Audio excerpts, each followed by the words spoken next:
footy fans, and after two very, very sad weeks, Carlton are back on the winners list against Melbourne with a very nice little win there. Scoring 15 goals 17 to 6 goals 13. A lot of points in the game, and points don't win games of football, goals wins games of football. Any bets kicking 5 goals was the best of our 7 goal scorers for the day.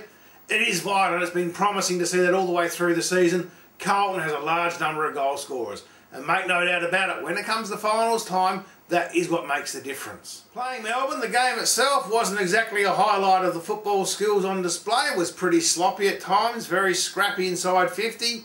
And look, there was a lot of stoppages. Both teams were playing by heart. You know, it was more a game of will than skill. And we had to come back from that win. Melbourne really want to get that first win on the board for themselves, so they aren't lying down.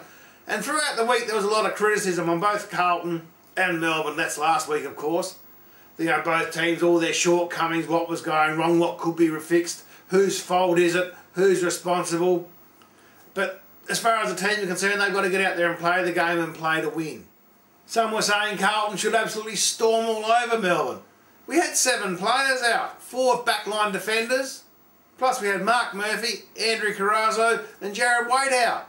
Andrew Walker, in an interview after the game, did say that the problem the last 2 weeks had been the players' mindset, and that they'd lost their focus on the game. That's what I was looking at as well. Look, I know that we have injuries. I know that it's a long, hard drive. But that's the thing. If the players are willing to admit that their minds wandered from the game and what they were meant to be doing, fair enough. That means they can come back from it. It's about taking action.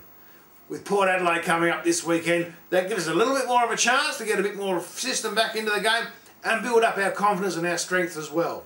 Port Adelaide won't be a walkover any more than Melbourne weren't. Melbourne is still an AFL team. They're still a team of the best footballers in the nation. Make no doubt about it, they may not be as good as Essendon or Collingwood or Carlton, as we showed, but they're still amongst the premium footballers of the country, and give them half a chance, a quarter of a chance. They were in front by a point at quarter time, got within 10 points in the third quarter, but for the goalless last quarter where we kicked 6 or 7 goals, it would have been a lot tighter game. But it was a real blowout in the end with that scoreline. Aussie rules, it's a long season. We all get excited, we all get pumped up. We all want our team to win the premiership in March. But it doesn't happen like that. We've got to wait till September. In the meantime, 4 points up on the board. We're back into the running again. Hopefully another 4 points this week against Port Adelaide. Go you Blues!